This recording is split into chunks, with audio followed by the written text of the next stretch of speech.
Y en otra parte vamos a tener a los sarcomas de los huesos, a los sarcomas óseos. ¿Vale? Son los dos grandes grupos, sarcomas de tejidos blandos y sarcomas óseos.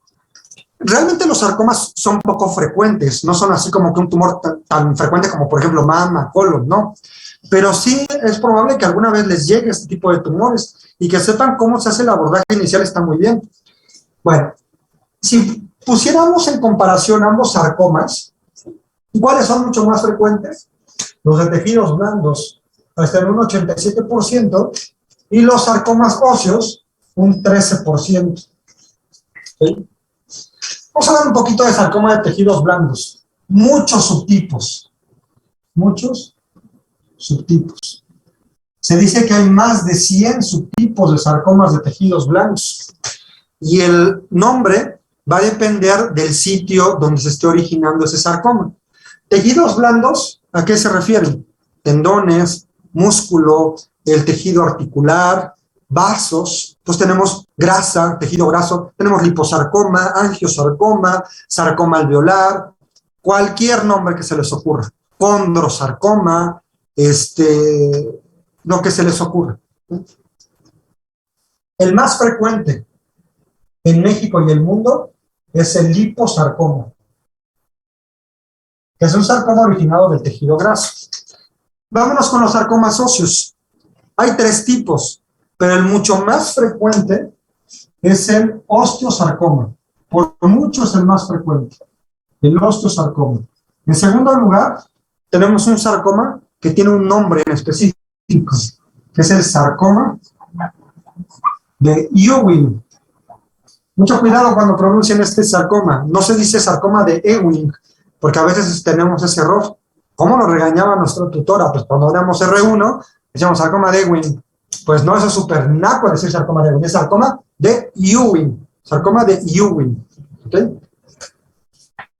Y tercero, el condrosarcoma, que aunque tiene tejido de cartílago, se coloca más en los sarcomas óseos. ¿Okay? El condrosarcoma. Bueno, factores de riesgo para ambos. Factores de riesgo. Lo que vaya poniendo de color rojo es relevante para, o sea, es de los sarcomas óseos. Y lo que vaya poniendo de negro es de los sarcomas de tejidos blandos. Y lo que ponga de azul son cosas que comparten ambos. Factores de riesgo para ambos, tanto para los sarcomas óseos como para los tejidos blandos. La genética es una. El antecedente de radioterapia o el antecedente de quimioterapia. Y vaya, me podrían decir, doctor, entonces a nadie hay que darle radioterapia o nadie hay que darle quimio. No, lo que pasa es que, o sea, comparando los beneficios a los riesgos, pues son muchísimo más los beneficios. Si no, prácticamente todo paciente que recibiera radioterapia o quimioterapia desarrollarían sarcomas, y no es así. Pero vaya, está como un factor de riesgo que se pudiera presentar a largo plazo. Además, dentro de los sarcomas óseos, y prácticamente me voy a hablar exclusivamente del osteosarcoma, que es el más importante, enfermedades óseas previas. Enfermedades óseas previas. Varias enfermedades. Las que se han relacionado más es una enfermedad que se llama enfermedad de Payet. Si tienen oportunidad de leer esa enfermedad, es interesante. Existe enfermedad de Payet del hueso y enfermedad de Payet del pezón. Busquen, vean qué es eso de enfermedad de Payet. Aquí me estoy refiriendo a la enfermedad del hueso, la enfermedad de Payet. Otro tipo de enfermedad ósea previa, por ejemplo, la osteomielitis. Se ha visto que pudiera asociarse a un aumento en el riesgo de osteosarcoma. ¿Sí? Hablando de sarcomas de tejidos blandos, otro factor de riesgo que aquí se ha estudiado es, por ejemplo, el traumatismo crónico. Traumatismo crónico.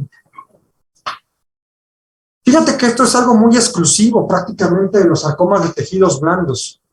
Muchos pacientes te van a decir, hay doctores que me golpeé el seno y me salió cáncer de mama, o me golpeé el testículo y me salió un cáncer de testículo. Realmente no fue por el golpe. Por el golpe probablemente se hizo estudios y se identificó que ya había un tumor, pero eso independientemente del golpe. Pero muchas veces es como se empiezan a hacer estudios los pacientes, pero no es que se asocie al golpe con la aparición del cáncer, no. En los tumores de tejidos blandos, sí esto puede llegar a suceder. Un sitio que constantemente se esté golpeando puede desarrollar un sarcoma de tejidos blandos. Otro factor de riesgo, infecciones virales como por ejemplo VIH. De hecho, un sarcoma de tejidos blandos es el sarcoma el de Kaposi, ¿no? Que se asocia sobre todo a pacientes con VIH. Otro tipo de infección viral, virus herpes 8, igual asociado a sarcoma de Kaposi. Virus Epstein-Barr, también asociado a varios tipos de sarcomas. Pero en general ambos comparten el factor de riesgo genética. Ok, cuadro clínico. Cuadro clínico. Bueno, en ambos, tanto osteosarcoma como sarcoma de tejidos blandos, el cuadro clínico más importante es una masa. Una masa. La diferencia es que la masa en el osteosarcoma es indolora. Digo, al revés, es dolorosa. Dolorosa. Y la masa en los sarcomas de tejidos blandos es indolora. Pues fíjate nada más, una masa dolorosa, osteosarcoma generalmente, una masa indolora, lo más común es que sea un sarcoma de tejidos blandos. En cuanto a localización, el sarcoma o el osteosarcoma generalmente se encuentra cercano a la rodilla. Mientras que el sarcoma de tejidos blandos, las principales localizaciones son a nivel del muslo, del glúteo y de la zona inguinal, la ingle. Por mucho el muslo, porque los pacientes como no les duele, pues no acuden a una atención médica. Y nada más están viendo que ahí está creciendo la bola en el muslo, pero como no les duele, muchas veces se retrasa el diagnóstico. Ahí en tu manual te puse un estudio inglés, me parece, donde evaluaron cuánto tiempo tardaban en recibirla en el diagnóstico, un sarcoma de tejidos blandos, y era casi 2 años. Ahora imagínate en la población mexicana, ¿cuánto tiempo de retraso habrá para el diagnóstico de un sarcoma de tejidos blandos? Sobre todo cuando no duele, que es la mayoría de veces. ¿Sí? Esas son como que las manifestaciones más importantes.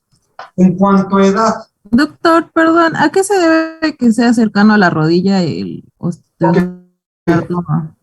Sí, no, lo que pasa es que fíjate que se ha visto que muy probablemente se acercan a la rodilla, no tanto por la rodilla, sino porque se originan en metáfisis de los huesos largos y sobre todo a nivel de donde están los centros de crecimiento, los centros óseos del crecimiento.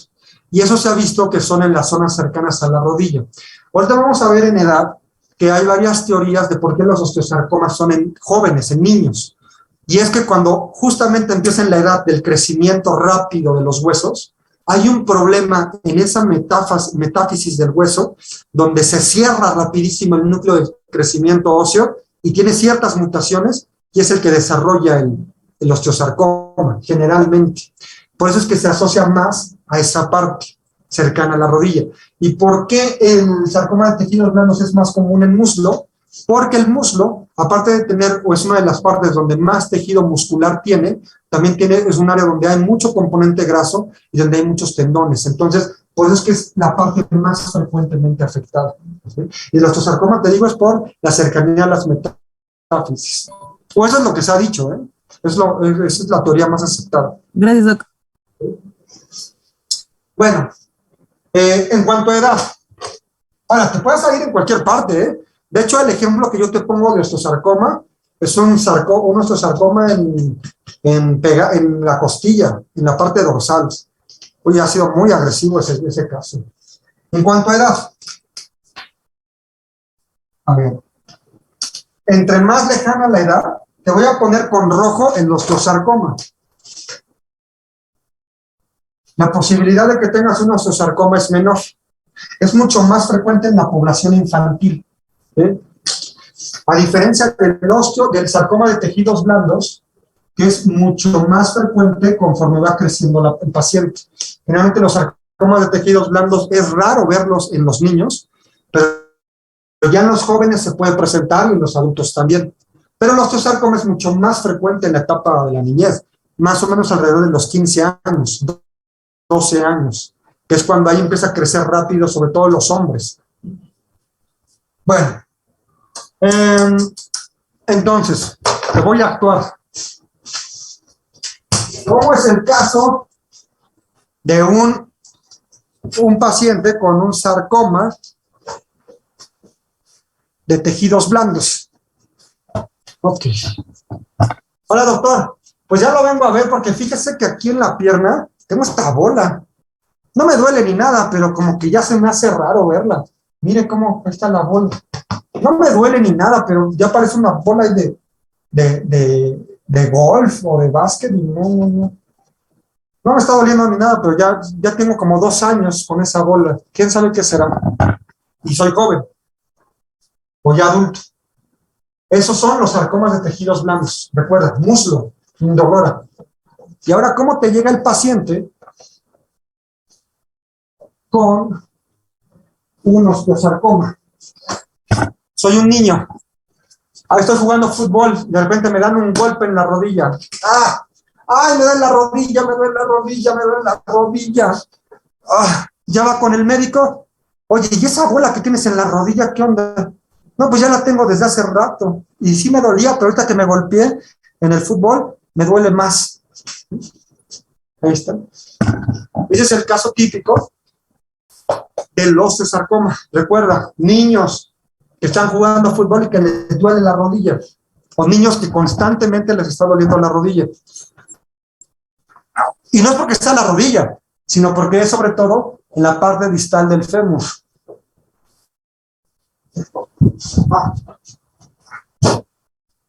Ya sé. Muy bien.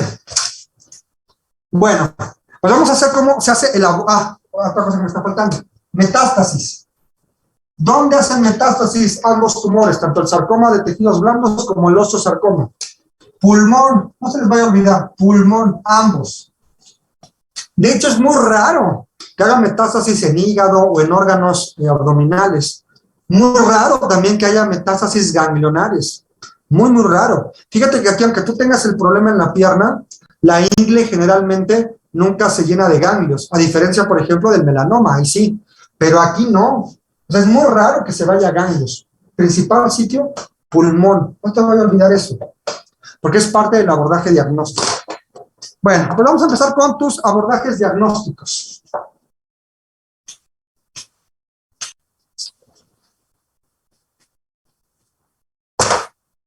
Diagnósticos. ¿Cómo empezarías el abordaje diagnóstico de un sarcoma de tejidos blandos? Te voy a hacer otra vez el dibujito. Decíamos que sobre todo en el muslo. Bueno, como punto clave, aquí tanto sarcoma de tejidos blandos como el osteosarcoma, es que para el diagnóstico, primero imagen, luego biopsia. Fíjate que esto no es algo común que sucedía con los otros cánceres. ¿Te acuerdas que en la mayoría de los otros, primero era la biopsia y ya una vez que tenías el diagnóstico confirmatorio ya hacías estudios adicionales?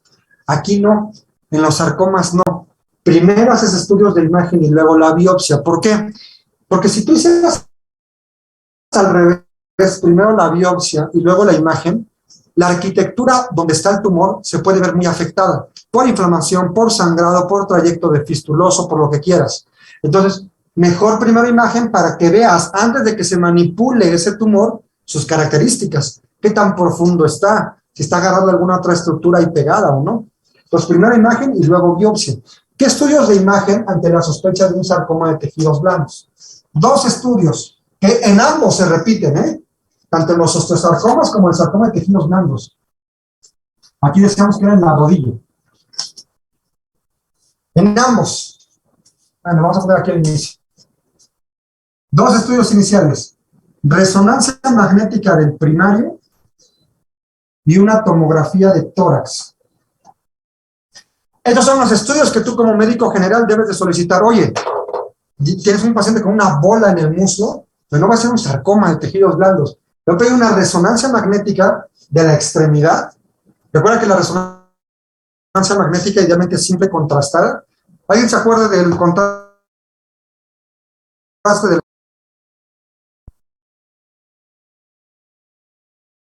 No, ese es del PET.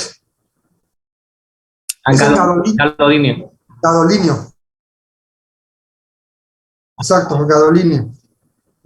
Hecho flux, sí. Entonces, siempre recuerden que ideal simple y contrastada. Y aparte una tomografía de tórax. Aquí no tiene caso pedirle un estudio de abdomen, salvo ciertas características, pero tú como médico general no te metas en problema.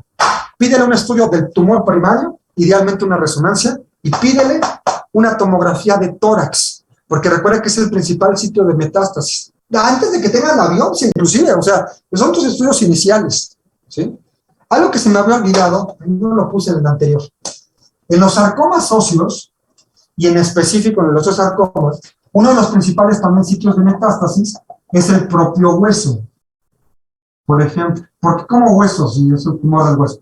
Si tú tienes aquí el tumor, osteosarcoma, es común que dé metástasis en el mismo hueso a distancia. A esto se conoce como metástasis saltona. Porque tienes aquí el tumor y brinca, por así decir, al mismo hueso, pero en otra parte, o a huesos adyacentes. Entonces, por esta razón de que el osteosarcoma, otro de los sitios metastásicos es hueso, también tendrías que solicitar un gamagrama óseo de forma inicial. Pero resonancia magnética del primario y la tomografía de tórax, en ambos, son estudios básicos que deberías de solicitar. Ahora, específicamente, fíjate, en el osteosarcoma, antes tal vez de hacer la resonancia magnética del primario y la tomografía de tórax, pudiera solicitar una radiografía. Pero vaya, después vas a concluir con la resonancia magnética de la extremidad y con la tomografía de tórax. Pero vaya, tal vez aquí sí pediríamos de forma inicial, en los osteosarcomas, una radiografía. Y entonces vamos a lo siguiente. Vamos a hablar de cómo se ve una radiografía en un osteosarcoma, cómo se ve en un sarcoma de Ewing y cómo se ve en un condrosarcoma. Ahora vamos a enseñar imágenes. Voy a compartir la pantalla. Doctor, una pregunta. ¿Eh? Y cuando se pide la radiografía, ¿podríamos concluir